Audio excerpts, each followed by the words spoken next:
Hello, I'm CJ Powers, and I'm going to take you behind the scenes today.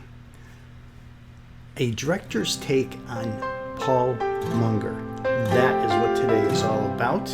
So, what do you say we just dive in right away?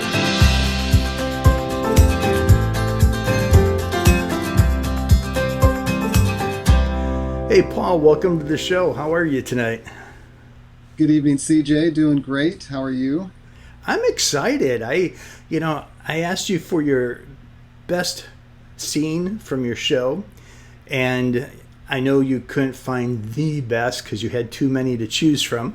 But the fact is, you gave me one that I really liked. So I really want us to kind of tear it apart today, talk through how you created it, and see if we can't impress the audience a little bit with some techniques. Let's start out with your clip.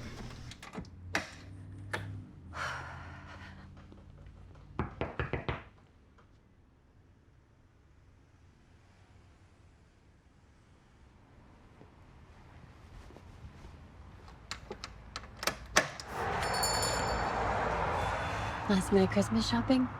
Store-bought homemade cookies?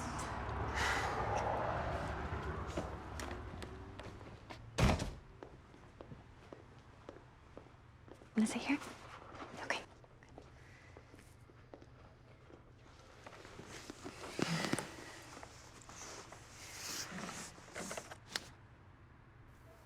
Lucy said she saw you at the coffee shop. That's how you found out. She thought I already knew. I was just relieved to find out you were alive. I'm sorry. I didn't answer or call. You didn't know. I was just too ashamed about Devin. And now it feels like that doesn't even matter. Of course it matters. But what right do I have to be sad about anything? That's not how it works, Tessa. We're not graded on our pain. I just feel so guilty. And stupid. I don't even know what to say. You came to see me. And that means more than anything you could say.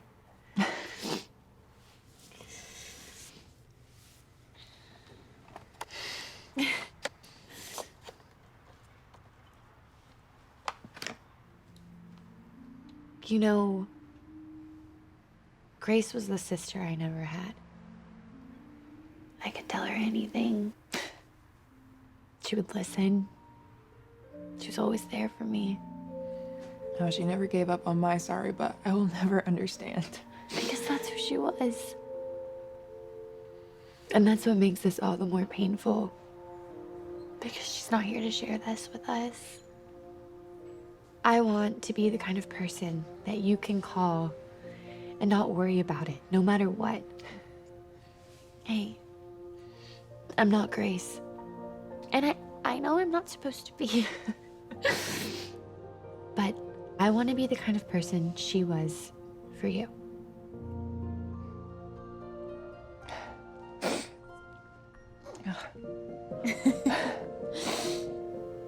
Hey, what are you doing for Christmas?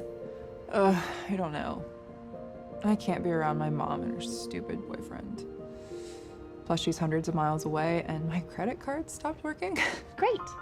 No, not that part. You're gonna come spend Christmas at our house.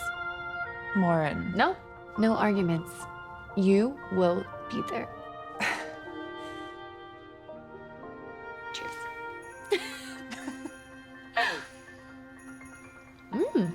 It's really not bad. Homemade store-bought cookies. To try it sometime. Bravo, bravo. Thank you, sir. Yeah, I tell you what, it's a touching scene, even when we didn't see the first part, what led up to this important moment. But why don't you help the audience out just a little bit by telling them a little bit about what that scene was to you and what you were trying to get across. Well, thank you so much, CJ. It really is a pleasure to be able to speak with you and to, dive in on this scene in this movie, Princess Cut 2, Hearts on Fire. It's a story about Lauren Anderson, and how she is going from a position where she's afraid. She's going to have a baby, and she's trying to juggle that and her running store. And throughout the movie, she's moving from a place of fear to a position of faith. And this particular scene in the movie is really pivotal. The other girl in the scene is Tessa, and there has been a developing friendship that's grown throughout the movie between these two characters. And just prior to this scene, um, Tessa has gone missing, and Lauren is constantly calling her, worried about her, and trying to find her. And finally, she shows back up at a surprise visit in the evening, and so she invites her in. So this whole scene is them just really cementing that friendship. And Lauren is beginning to come out of herself, out of her own fears, out of her own sadness, and investing in Tessa's life.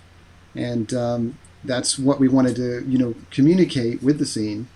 Um, so we see, Lauren is really driving this scene forward, and she's trying to make peace and also trying to draw Tessa out because she's gone through pain as well. So it's just a really beautiful scene, one that I really enjoyed the emotion and just these two finally coming to terms with their griefs and reflecting on their shared friend, Grace, played by Ashley Bratcher. And you did a great job without the spoiler alert. When I first watched this film, it was a little bit of a surprise to me because I had seen the first one, and this is the second one in the franchise. In fact, folks, I have to say something just absolutely amazing here about Paul.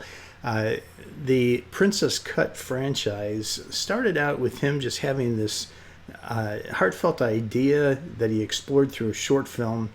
It turned into 3 feature films later, and I'm just amazed at how he's kept the life in it and kept it going. So, Paul, kudos to you for that. That's in of itself a miracle. We had an amazing team, and that's one of those things to any directors out there or those who desire to be. You want to surround yourself with really, really good people who know their craft and can do it well. And that's what I love about film is it's a team effort. It's a collaboration. Yeah. In fact, maybe what we should do before we talk more about this clip and how you put it together and how we're going to address that, why don't you tell everybody a little bit about your business, your company itself? Sure. So Watchmen Pictures is the name of our company. We've been making films for, I guess, a little over a decade, and I really got into it early on because my dad had a home education services business, and we wanted to make some videos, so we started out with a film called Animals in the Bible. But then, over time, I got asked to be on a feature film, a narrative, and I got bitten by the film bug. Sure. So at that point, I just wanted to dive in and tell stories. And so the first one was Princess Cut. That was my directorial debut with a narrative feature film, and it was just from our hearts. My wife and I just sharing things that putting into these characters experiences that we had gone through and feelings that we had felt, hoping that the audience would also experience the same thing. Okay, now because you mentioned your wife, I have to ask the question. I noticed her name in the credits of the third franchise film, the Princess Cut trilogy, and she was listed as the director this time instead of you. What's it like having 2 directors in the house? That is such a good thing to note because she did a wonderful job with Princess Cut 3, Beauty from Ashes, and so there was a little bit of discussion about who would direct that third one, but I'm so glad that she got to do that. I thought she did a wonderful job with it. In each of the films, it's interesting how as a director, everyone has a unique vision, a way they go about telling the stories. And so I thought she was really well suited for that film. And so, to directors watching, that's one of the things you you're seeking to have your voice and express that through your stories. And so it was really fun to watch her do that, to bring the third story to life. I had the privilege of bringing the first, and then the second one, I just really, there was just some things in it I thought were really pivotal and profound, and I just wanted to, lay hold of that material and try to direct that. But I love what she did with the third one, so it's great. Two directors in the home. Okay, there's competing visions for sure, but we try to come to peace. Yeah, well, and at least artists understand each other. You certainly know what she's going through when she's trying to create this feature, just as as she knows what you go through now better than ever. So there's got to be a certain level of camaraderie. I think the key for all of us directors is, instead of seeing each other as competition, we need to look at each other's styles and our differences in the way we tell story and find how we can complement each other. So I think you have a great position in your household now to practice that often. Yes, and also what worked really well is when I would direct, then she would produce, and then vice versa. So we really complemented each other. And there's been some brother teams who have been directors, the Kendricks, the Irwins, and you see different teams. They understand each other. They have that pre-familiarity, and then Sure. they're able to just excel when they get on set. Yeah, I've never been in a position where I have co-directed with somebody, but I have been certainly in a position where I've produced and someone else has directed, or I've directed and someone else has produced. And when you find your rhythm, it's an incredible relationship. So I'm sure that as two directors working side by side, anytime those guys figure out how they work best together, maybe one person's more techie and one's more story oriented, or maybe one's more character development and the other one is more action plot line, whatever it might be. Right. I think finding how the styles mesh can certainly continue to strengthen anyone's story.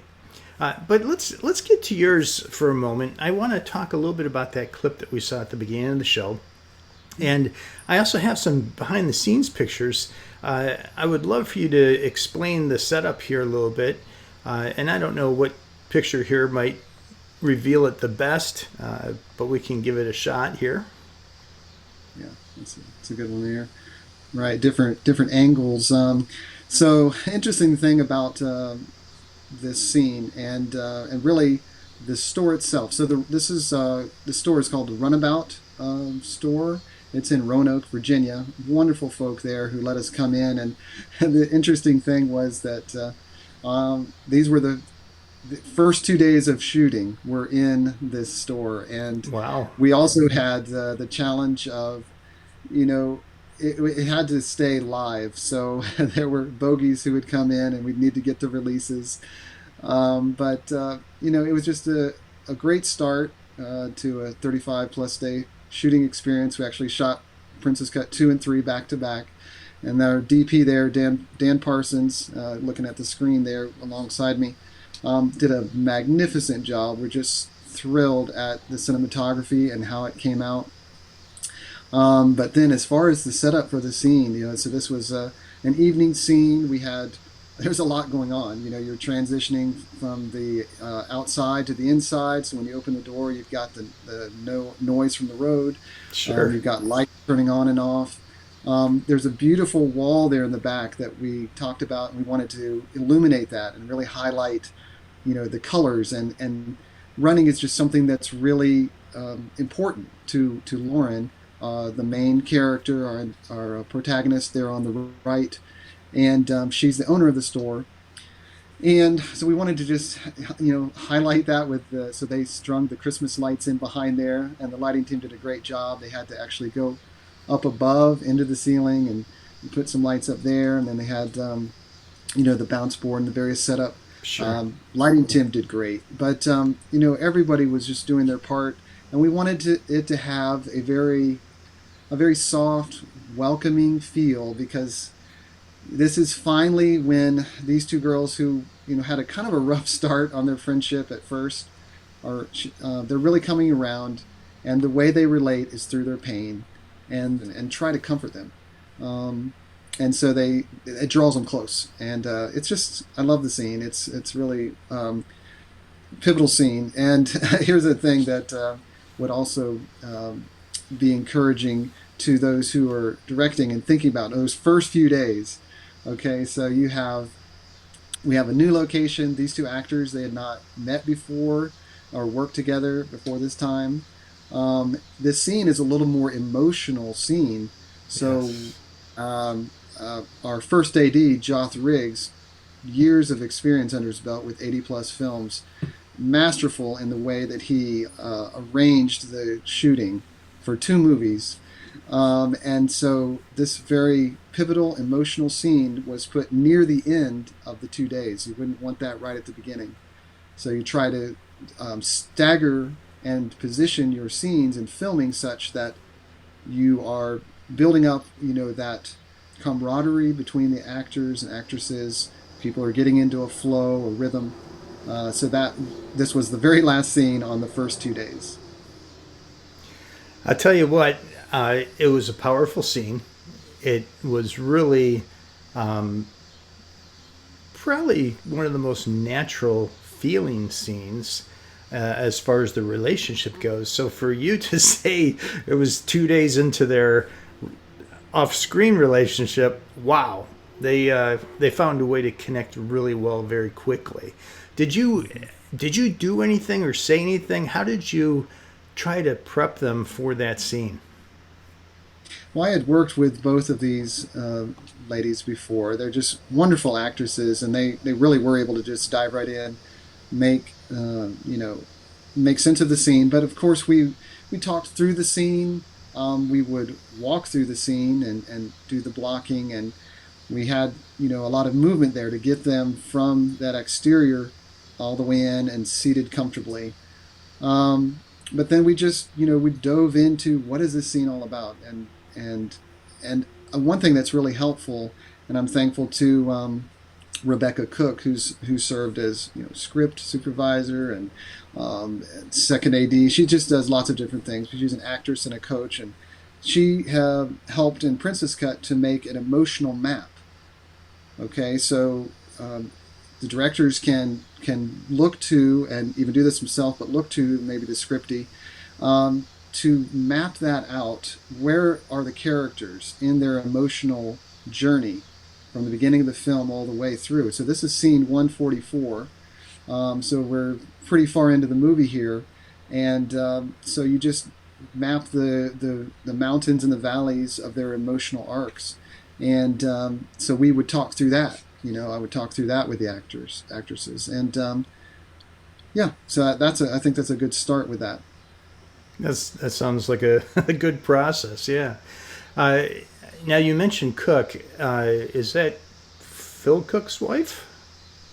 Or No, no? Rebecca Cook and David Cook. You might have heard of him as well. He's been a first AD in films like Beyond the Mask and several other films. So it's a brother sister, but not related Oh, to Phil okay. Cook. Okay. Well, I did see Beyond the Mask, a great adventure film for the whole Terrific. family. So that's a Yes. good one. So yeah, it sounds like you certainly got yourself some talent on board, which always helps.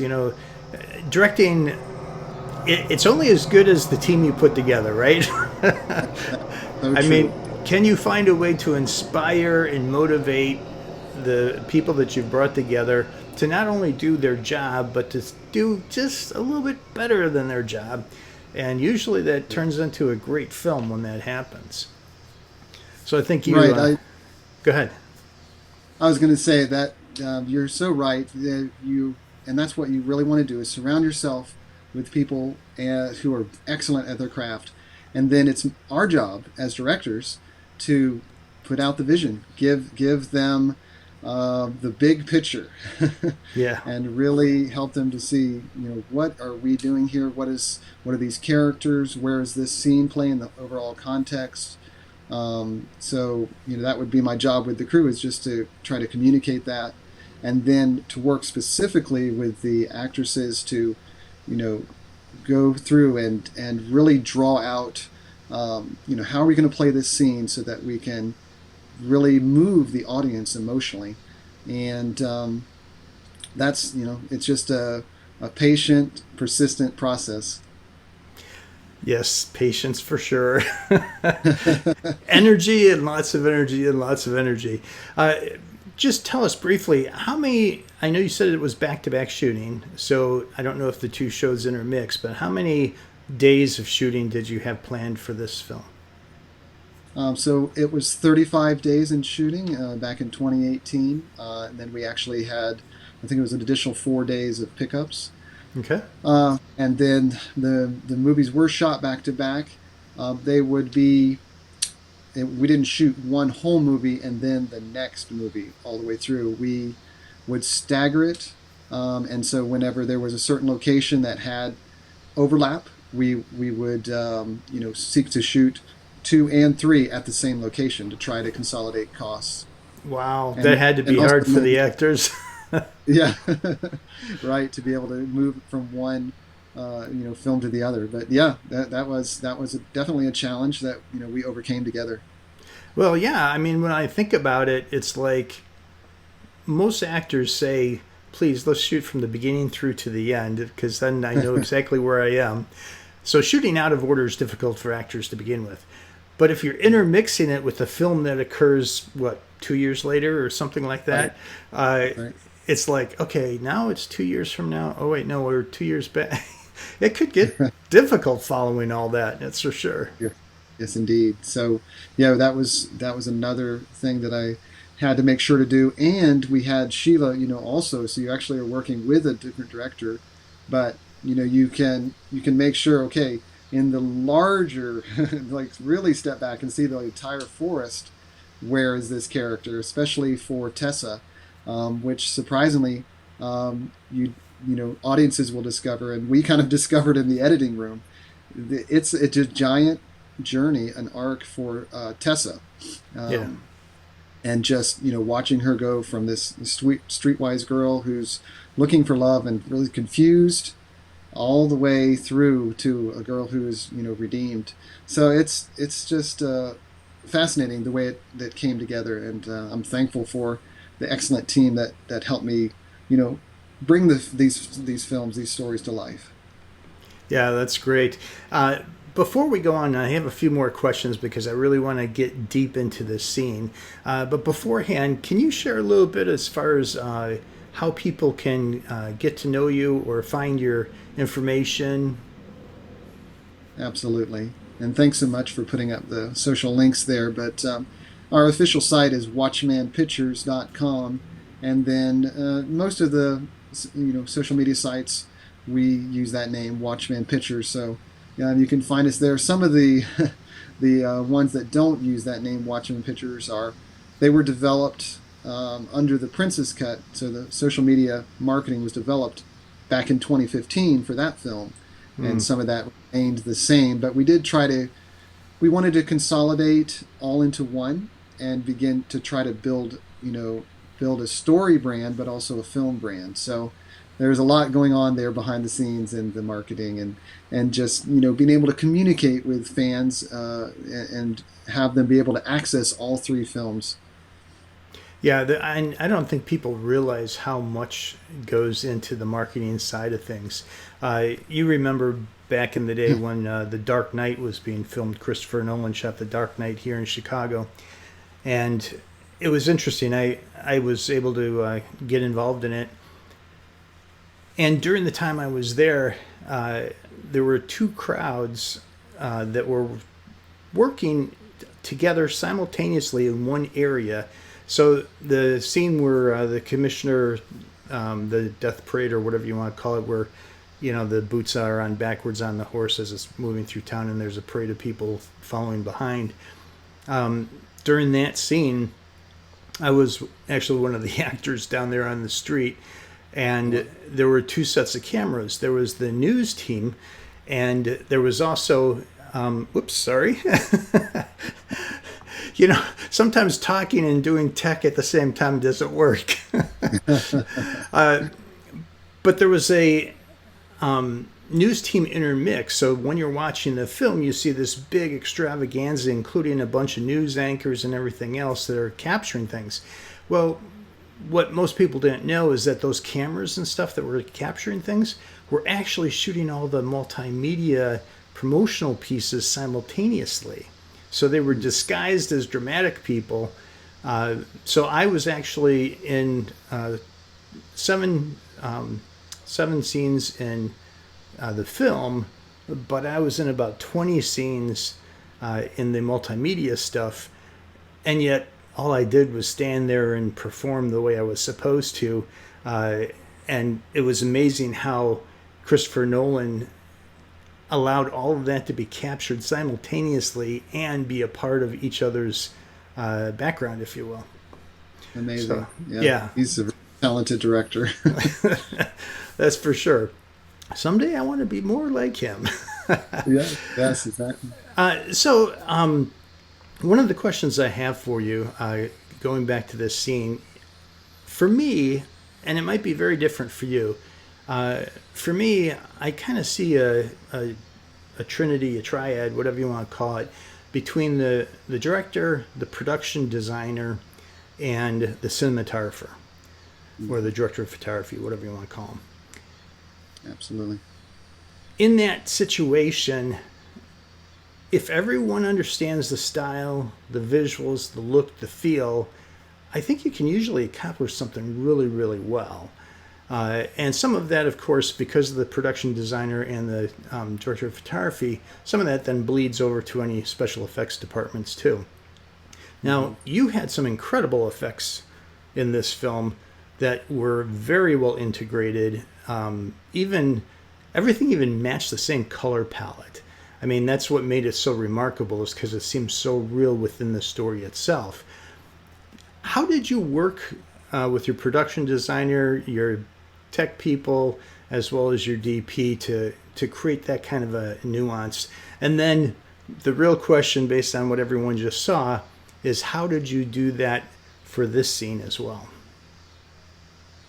That's a lot there. Yeah, I'm sorry. But I really want to know the answer. Well, let's see. Let's dive in on that. So, I love working with these guys and gals. I thought the team that we put together was just special, a really special group.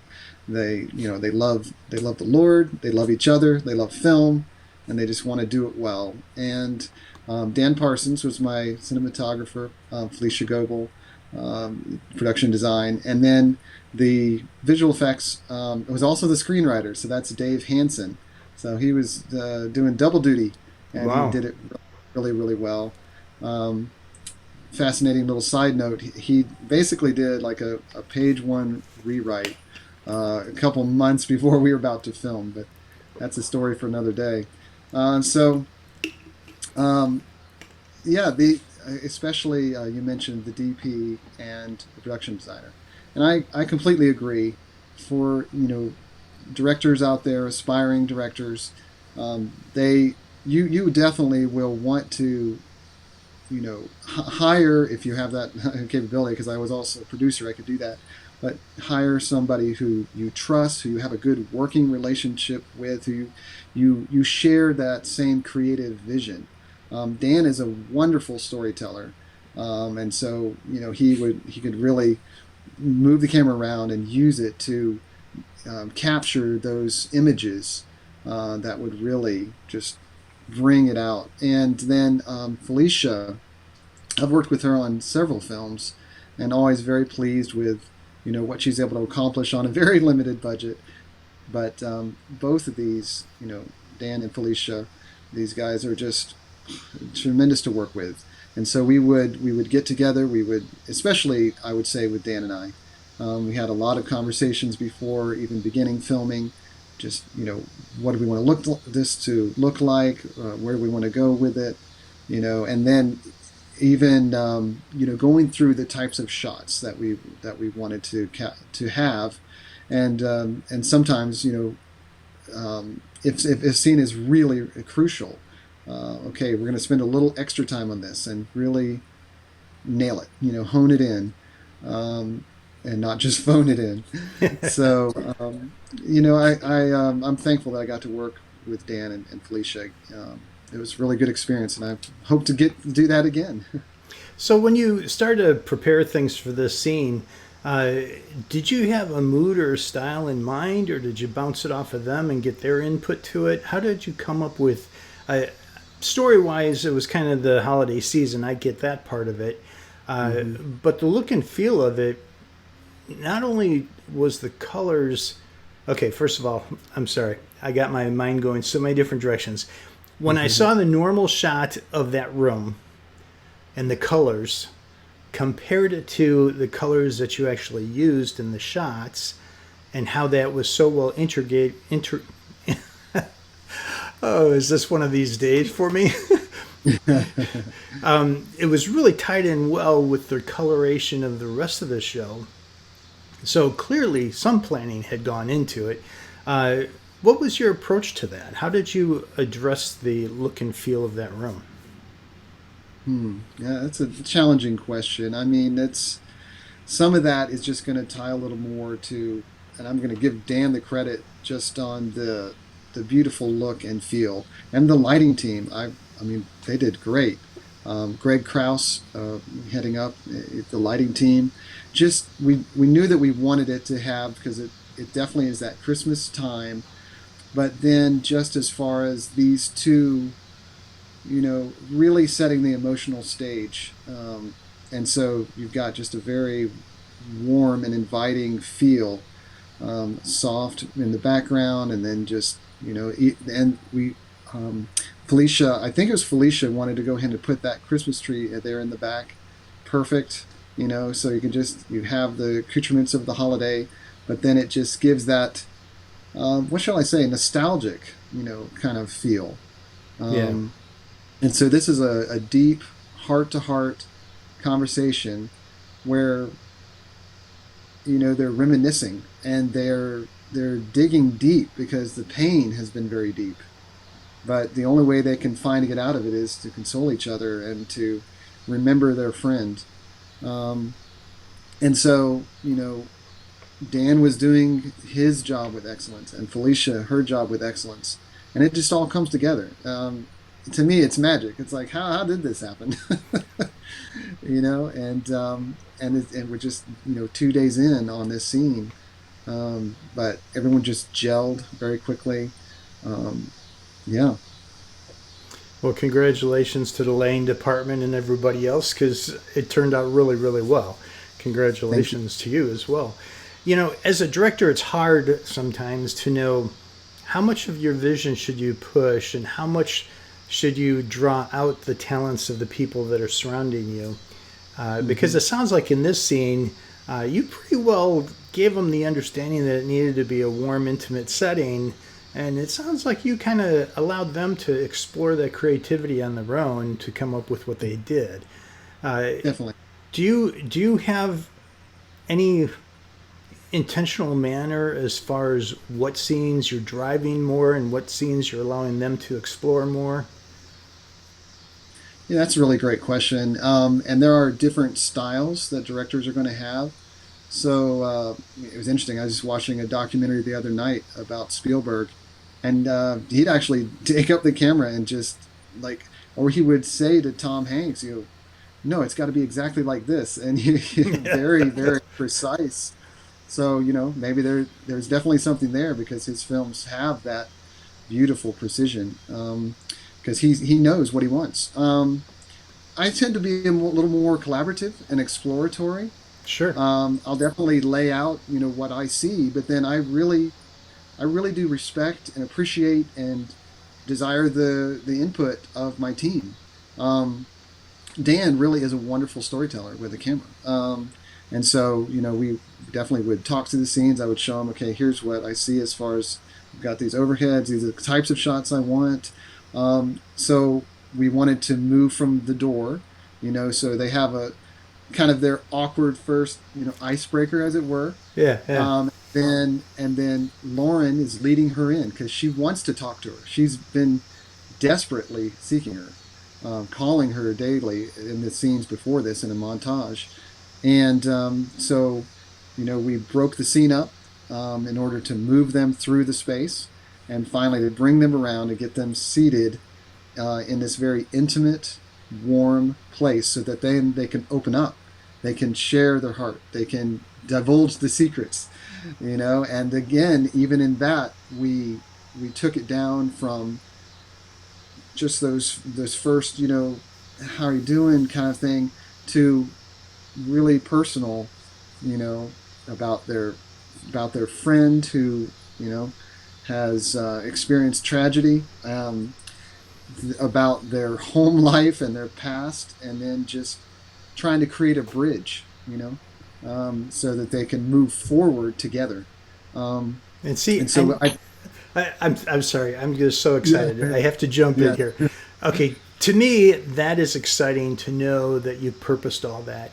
There's a lot of directors that they just kind of throw something together and maybe it sticks, maybe it doesn't, maybe it works, maybe it doesn't. But to hear you telling the story, how you use the symbolism in the beginning with the opening of the door and the shedding of their awkwardness, and then you bring them into that intimate scene where they sit down.